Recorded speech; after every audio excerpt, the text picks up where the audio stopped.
நான் உங்களுக்கு கடிதத்தை போட்டிருந்தேன் ரெண்டு மீனவராண்டு நான் பார்த்தேன் உங்களுக்கு 1 2 3 4 என்ன தெரியுமாண்டு பரவாயில்ல என்றீங்கள் என்னென்றால் நான் போனரை பற்றி கேட்டிருக்கின்றீர்கள் அவ்வாறான விளையாட்டுத்தனமாகவும் கேட்டிருக்கின்றீர்கள் எல்லாத்திலும் விளையாடுற மாதிரி ஒரு அர்ஜுனா இதிலையும் விளையாண்டுருக்கீங்க பரவாயில்லை ගරු කතානායකතුමනි පිළිතුරු ලබා දීම සඳහා කල් ලබා ගන්නවා.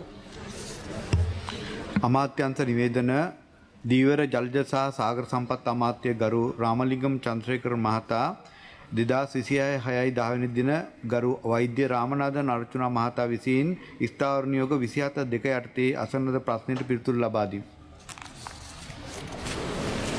ගරු කතානායකතුමනි පළමුවෙන්ම මේ ප්‍රශ්නයට උත්තර දෙන්න කලින් මම ඔබතුමාට දැනුවත් කරන්න හිතෙනවා මේ ප්‍රශ්නය ආලා තියෙන්නේ අර්ජුනා මන්ත්‍රීතුමා. ඒකට ඒ අර්ජුනා මන්ත්‍රීතුමා මේ ප්‍රශ්නය ආනකොට මේ සිද්ධියට අදාළ 4 දෙනෙක් අතුරුදහන් වෙලා තියෙනවා. පවුල් 3ක් පීඩාවට පත් වෙලා තියෙනවා. එතුමා ආලා තියෙන්නේ දෙන්නෙක් තමයි අතුරුදහන් වෙලා තියෙන්නේ කියලා. ඒකාර පේනවා එතුමා මේ පිළිබඳව අවබෝධයකින් තොරව සොයා බලන්න නැතුව නිකන් මීඩියා ෂෝ එකක් පෙන්වන්න තමයි ඉල්ලලා තියෙන කෙනෙක් තමයි මට පේන්න තියෙන්නේ. කෙසේ වෙතත් අන්න ඒ වගේ මම කියන්නේ දැන් මේක ඇවිල්ලා දැන් 4 දෙනෙක් අතුරුදහන් වෙලා තියෙනවා. ඒ වගේ පවුල් 3ක් පීඩාවටපත් වෙලා තියෙනවා.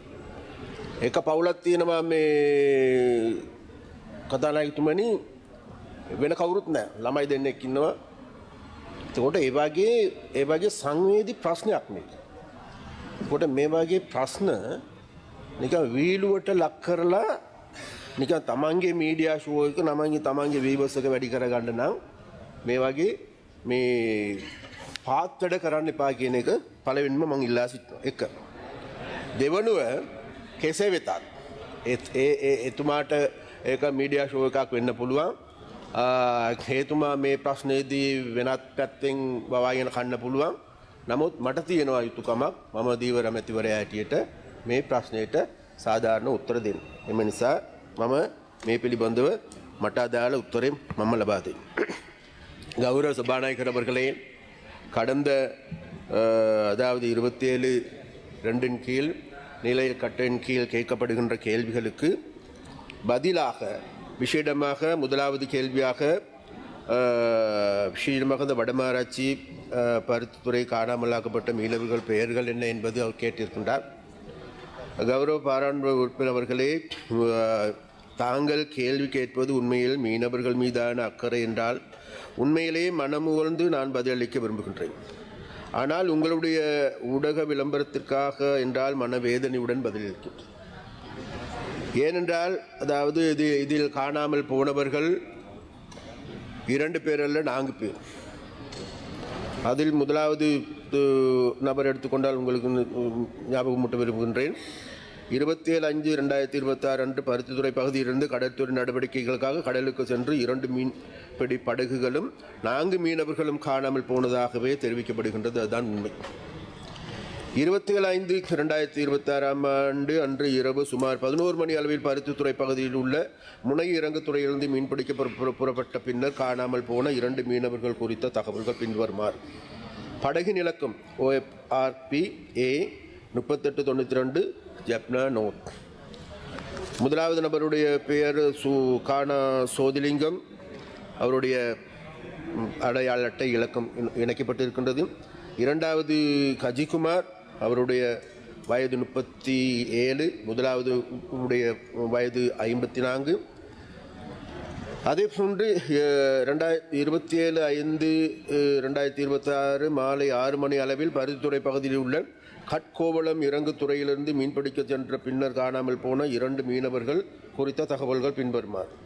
அவர்கள் படகின் இலக்கம் OFRP A 2286 ஜப்னா நோட். முதலாவது நபர் ராமகிருஷ்ணன், அவருடைய 52 வயது. இரண்டாவது ரவிராஜ், அவருக்கு 26 வயது.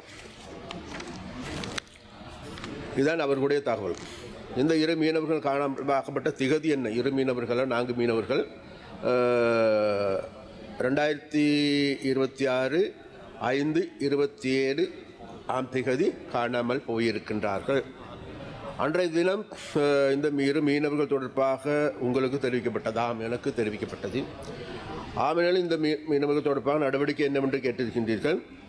இவ்வேளை மீனவர்கள் சம்பந்தப்பட்ட விபத்துக்கள் மற்றும் காணாமல் போதல் கையாளுவது தொடர்பாக கடல் தொழில் மற்றும் நீரியல் வளங்கள் துறையால் ஒரு செயல்முறை பின்பற்றப்படுகின்றது. அதன்படி இந்த நிலைமை குறித்து அறிந்தவுடன் இலங்கை கடற்படை தலைமையகத்திற்கும் அதே போன்று கொழும்பு கடல் தேடல் மற்றும் மீட்பு ஒருங்கிணைப்பு மையத்திற்கு உடனடியாக தகவல் தெரிவிக்கப்பட்டது. மேலும் வடக்கு பிராந்தியத்தில் உள்ள இலங்கை கடற்படை அதிகாரிகளுக்கும் தெரிவிக்கப்பட்டது. மீனவர்கள் தேடும்படி உடனடியாக தொடங்கப்பட்டது. அது மட்டுமல்லாமல் அனர்த்த நிவாரண முகாமைத்துவ நிலையத்தினுடைய பிரதி பணிப்பாளர் அவர்களுக்கும் இது சேவையான தகவல் தெரிவிக்கப்பட்டது. அது சம்பந்தமாகவும் நடவடிக்கை எடுக்கப்பட்டது. அது மாற்றமல்ல, இந்த சம்பவம் கேள்விப்பட்ட உடனடியாக நான் நேரடியாக பாதுகாப்பு செயலாளரோடு தொடர்பு கொண்டேன். அதே போன்று கடற்படை தளபதியோடு தொடர்பு கொண்டேன், இராணுவ தளபதியோடு தொடர்பு கொண்டேன், அதே போன்று அனர்த்த நிவாரண பிரிவினரோடு தொடர்பு கொண்டேன். அனைவரையும் இந்த செயற்பாட்டோடு முன்னிக்கும்படி என்னால் பணிக்கப்பட்டது. அடுத்ததாக அவர் கேட்கப்பட்ட கேள்வி 5வது கேள்வியாக இருக்கின்றது. இலங்கை கடற்படை மற்றும் இலங்கை மீன் தொடர்புடைய தகவல்கள் பெறவும். அதாவது நாங்கள் கேட்கின்ற ஒரு சில கேள்விகள் எங்களுடைய அமைச்சுக்குரிய விடயங்கள் அல்ல. அது குறிப்பாக பாதுகாப்பு அமைச்சோடு தொடர்புப்பட்டவை. மேலதிகமாக உங்களுக்கு தகவல் தேவைப்படுமாக இருந்தால் கடற்படையினர் சென்ற நேரம், வந்த நேரம், அவர்களுடைய தேடுதலுக்காக பயன்படுத்தப்பட்ட படகுகள், விமானங்கள் தொடர்பான தகவல்களை மேலதிகமாக பெற்றுக்கொள்ள வேண்டுமாக இருந்தால் உரிய நிறுவனங்களோடு உரிய அமைச்சுடன் கேள்விகளை கேட்கும்படியும் நான் கேட்டுக்கொள்கின்றேன். அதே போன்று இலங்கை கடற்படை மற்றும் இலங்கை விமானப்படையின் தொடர்புடைய தகவல்களை பெறும்படி, அதாவது நீங்கள் ட்ரோனரை பற்றி கேட்டிருக்கின்றீர்கள், அவ்வாறான விளையாட்டுத்தனமாகவும் கேட்டிருக்கின்றீர்கள். எல்லாத்திலும் விளையாடுற மாதிரி ராஜுனா இதெல்லாம் விளையாண்டுருக்கீங்க, பரவாயில்லை. அது தொடர்பாகவும் நீங்கள் தகவல்களை பெற்றுக்கொள்ளலாம். 7வதாக கேட்டிருக்கின்ற இது தொடர்பாக தாங்கள் எதுவித கவனம் இல்லாமல் வெறுமனே அரசியல் செய்வதாக பொதுமக்கள் கருதுகின்றார். இன்று வரை இது தொடர்பாக ஆக்கப்பூர்வமான நீங்கள் எடுத்த நடவடிக்கை என்ன? உண்மையிலேயே நாங்கள் இதில் அரசியல் செய்யவில்லை. இதில் அரசியல் செய்கின்றவர்கள் பலர் இருக்கின்றார்கள். எது எவ்வாறான போதிலும் கூட நாங்கள் இந்த சம்பவம் கேள்விப்பட்ட அடுத்த நிமிடத்திலிருந்து பாதுகாப்பு தரப்பினருக்கு இதை அறிவித்திருக்கின்றோம், தேடுதல் நடவடிக்கைகளை ஈடுபடுத்தியிருக்கின்றோம். அது மாத்திரமல்ல, அந்த பிரதேசத்திற்கு எங்களுடைய பாராளுமன்ற உறுப்பினர்களான இளங்குமரனும் அதே போன்று ரஜீவன் அவர்களும் சென்று அந்த மக்களோடு நேரடியாக களத்தில் இருந்தார்கள், தேடுதல் நடவடிக்கைகளை ஈடுபடுத்தினார்கள். அது மாத்திரமல்ல, எங்களுடைய மீனவர் சங்கங்கள், அங்கே இருக்கின்ற எங்களுடைய பிரதேச சபை உறுப்பினர்கள் உள்ளிட்ட அனைவரும், அது மாத்திரமல்ல அங்கே இருக்கின்ற மீனவர்கள், விசேடமாக அங்கே இருக்கின்ற மீனவ சங்கங்கள் எல்லோருமே எந்த விதமான பாகுபாடு இல்லாது தாங்களிடம் இருந்து பணத்தை செலவழித்து கொண்டு இந்த தேடுதல் நடவடிக்கை ஈடுபட்டார்கள்.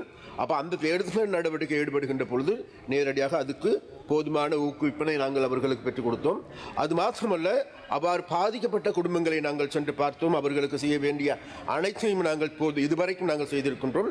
அதே போன்று அவர்களுக்கு அரசாங்கத்தின் மூலமாக வழங்கப்படுகின்ற மேலதிகமான ஏதாவது கொடுப்பனவுகள் வழங்கப்பட வேண்டிய தேவை இருக்கின்றது. அது தொடர்பாக நாங்கள் அடுத்த வருகின்ற வாரங்களில் அது தொடர்பான நடவடிக்கை எடுப்பதற்கும் இருக்கின்றோம்.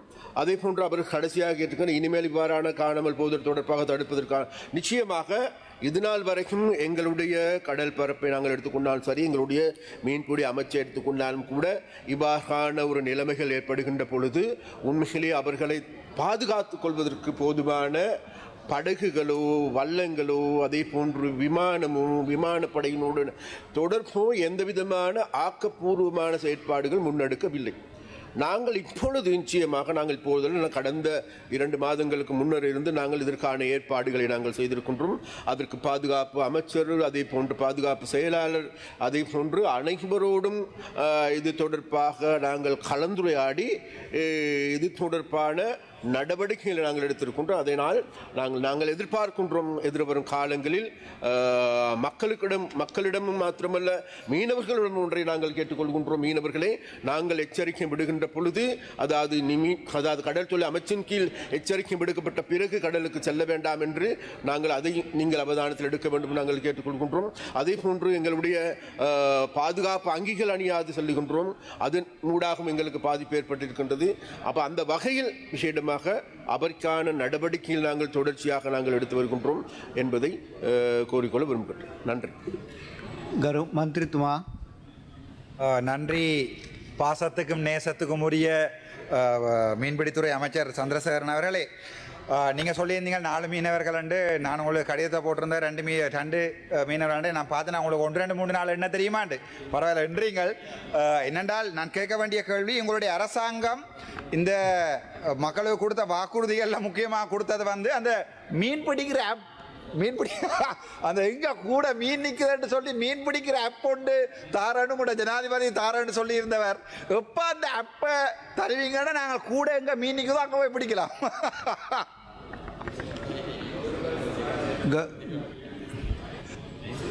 அந்த கேள்வி நிச்சயமாக அவர் தனியாக கேட்பாராக இருந்தால் அந்த ஆப் சம்பந்தமான தகவல்களை நாங்கள் சொல்வதற்கு தயாரானால் நீங்கள் இதில் உள்ளே அதை அடக்கப்படவில்லை என்பதை நான் சொல்லிக் கொடுக்கின்றோம்.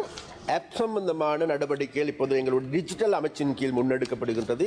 எதிர்வரும் காலங்களில் மீனவர்கள் எங்கே இருக்கின்றது என்பதை விட மீனவர்களை இதைவிட கூடுதலாக கண்காணிக்கக்கூடிய VMS என்கின்ற யந்திரம் இருக்கின்றது. அந்த யந்திரத்தின் மூலமாக கண்காணிக்கின்ற நடவடிக்கை, அதை போன்று மீனவர்களுக்கு மேலதிகமான உதவிகளை செய்கின்ற நடவடிக்கையும் நாங்கள் அதற்கான ஆப்பையும் தயாரித்து வருகின்றோம்.